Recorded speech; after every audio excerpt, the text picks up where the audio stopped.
Il faut détecter le moindre départ de feu. La tramontane souffle à 50 km/h et le thermomètre affiche plus de 30 degrés. La vigilance est maximale. Cody 66 de Tour de Guet Force Aréal. J'aperçois une fumée secteur Pézia-la-Rivière. Dans cette vigie à 500 mètres d'altitude, Enzo surveille toute la plaine du Roussillon et prévient en temps réel les services de secours. Ça permet vraiment de voir les fumées avant tout le monde et donc estimer un peu comment elle est, de sa couleur, son importance pour justement déployer déjà le nombre adéquat et surtout les moyens adéquats. Le risque incendie est jugé très sévère dans les Pyrénées-Orientales. Alors sur le terrain, 4 groupes d'intervention comme celui-ci sont prépositionnés dans des zones à risque. Je demande des largages de sécurité sur ma position. L'occasion pour eux de réaliser des manœuvres d'entraînement et d'être prêts à intervenir au plus vite. On a des personnels qui sont déjà prêts dans les engins. Si on arrive à intervenir dans les 3 minutes, automatiquement on aura un petit feu. Si on intervient au-delà, bien sûr le feu il aura pris de l'envergure, beaucoup plus d'ampleur et il sera beaucoup plus difficile à maîtriser. Agir vite avec l'appui des moyens aériens. Une pompe qui nous sert à puiser donc dans des faibles quantités d'eau. 3 hélicoptères bombardiers d'eau comme celui-ci sont prêts à décoller. 2 proviennent des renforts nationaux mis en place cette année. Donc ça permet d'intervenir rapidement, ça vole à 240 km/h, donc plus rapide qu'un moyen terrestre. D'accéder à des endroits qui sont inaccessibles ou difficiles d'accès. Des fois avec quelques largages, ça suffit à maîtriser un feu. Les pompiers des Pyrénées-Orientales se préparent au pire. Le risque d'incendie sera très élevé jusqu'au début du week-end. Sur les jours à venir, on va avoir des variations en fonction de la vitesse et de l'orientation du vent. Et vendredi, on va monter encore d'un cran avec un risque, avec un vent qui va se renforcer sur le département. Pendant plusieurs jours, les soldats du feu pourront également compter sur des renforts venus de l'Aude, le département voisin. Et si le risque d'incendie est aussi élevé, c'est bien sûr à cause des températures. Elles sont encore montées très haut aujourd'hui dans le sud-est, 40 à Cogolin ou à Figari en Corse, près de 39 à Aubagne. Des zones très touristiques en ce moment. Les vacanciers sont venus chercher la chaleur, bien sûr, mais pas à ce point-là. Comment vivent-ils ces niveaux extrêmes? Est-ce plus dur pour eux que pour les habitants? Réponse avec Olga Lévesque, Aurélie Herel et Adrien Portron. Jusqu'à 42 degrés en plein soleil dans ce village du Gard. Ces vacanciers venus d'Isère chercher la chaleur, ils se retrouvent sous une vague de canicule. Repas frais obligatoire le midi, car les fortes températures commencent à peser sur les organismes. On transpire sans rien faire, quoi. On se sent vite fatigué au moindre effort. Là, rien que pendant l'interview, je parle juste, mais je sens que ça demande de l'énergie. On transpire à rien faire. Christiane et Alain voulaient faire découvrir le Gard à leur petite fille. À cause de la chaleur, impossible de partir en excursion. Reste la piscine du camping, moins remplie que d'habitude. L'eau à 30 degrés est à peine rafraîchissante. Le corps en pâtit, oui, c'est vrai qu'il fait, il fait chaud quand même. Hein. On tourne au ralenti, on va dire. En Corse, les températures ont même fait fuir les clients des restaurants. À midi, les terrasses restent quasiment vides. Dans les Bouches-du-Rhône, Oriol a des allures de ville fantôme. 38 degrés relevés cet après-midi, soit 7 au-dessus des normales de saison. Ces températures inhabituelles sont encore plus difficiles à supporter pour les personnes âgées. Oh, que c'est bon. 32 degrés dans l'appartement de Germaine.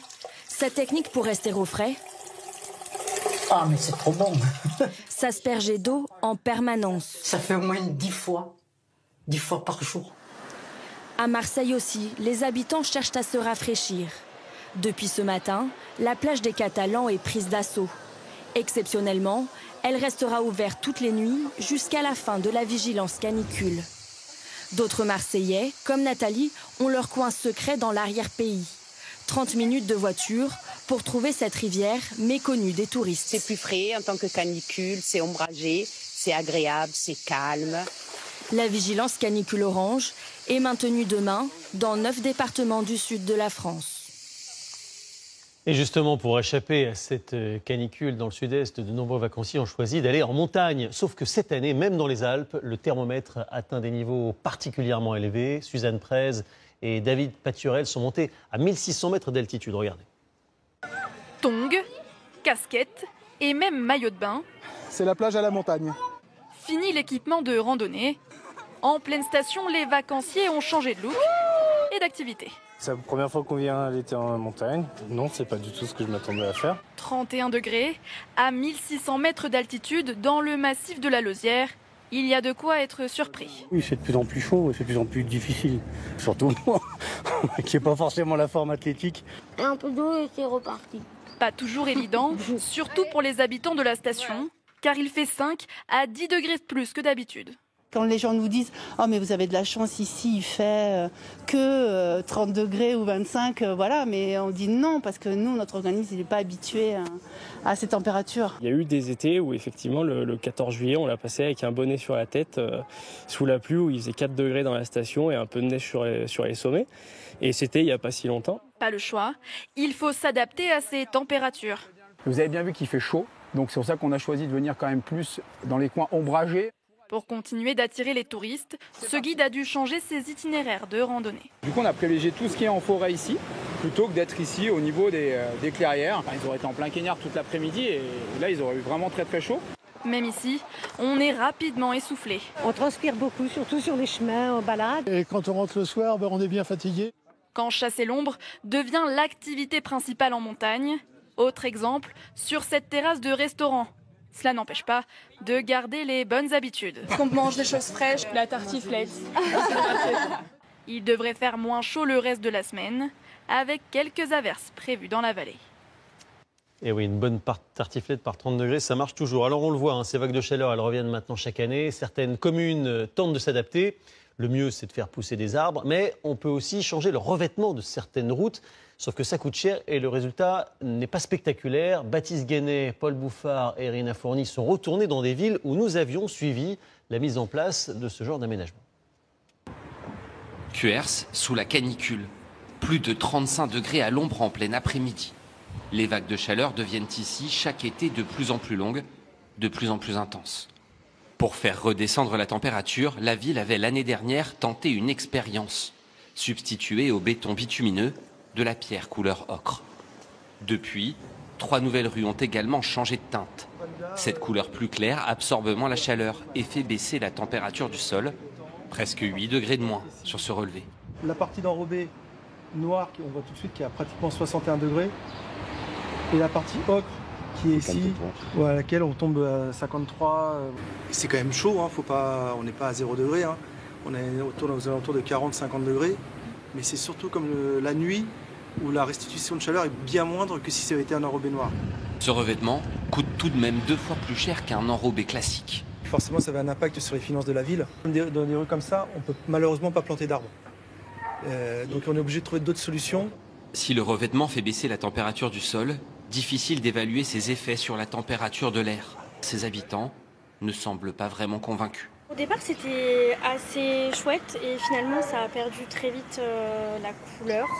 En termes de chaleur, personnellement, je ne remarque pas trop la différence. Moi, il n'y a pas beaucoup de différence avec le bitume, c'est plutôt la végétation qui ferait la différence. Justement, 26 arbres ont été replantés un peu partout en ville. Il y avait des arbres qui avaient été abattus pour diverses raisons au fur et à mesure des années. Mais il va falloir plus d'une décennie pour en voir les effets, et là encore, le coût est non négligeable. Ça coûte entre 1 700 et 2 500 €, ça dépend des aménagements de voirie qu'il y a à faire. L'arbre. Végétaliser est pourtant la solution la plus efficace pour perdre quelques degrés. Ce travail de longue haleine, la mairie du Canet-des-Morts l'a commencé il y a 15 ans et a planté depuis 300 arbres. Vous voyez là par exemple, 54 degrés. Ouais. Et là, 34,3. 20 degrés d'écart. L'année dernière, elle avait remplacé un parking par cette mini-forêt avec des essences choisies pour pousser plus vite. Vous voyez qu'il y a des individus qui sont à 3-4 mètres. Au bout de 3 ans, on peut estimer que les individus arriveront à 5-6 mètres. Ces 600 arbustes ont coûté 1 500 €. Mais de l'aveu du maire, il est très difficile de mesurer leur efficacité. C'est difficile pour l'instant de quantifier par rapport à la taille du quartier. Mais ce qui est sûr, c'est que là où ici il y avait un parking et quelque chose de très désert, c'est au moins un espace qui irradie autour. Pas de recette miracle donc, mais mis bout à bout, ces investissements permettent tout de même d'amener un peu de fraîcheur en pleine canicule.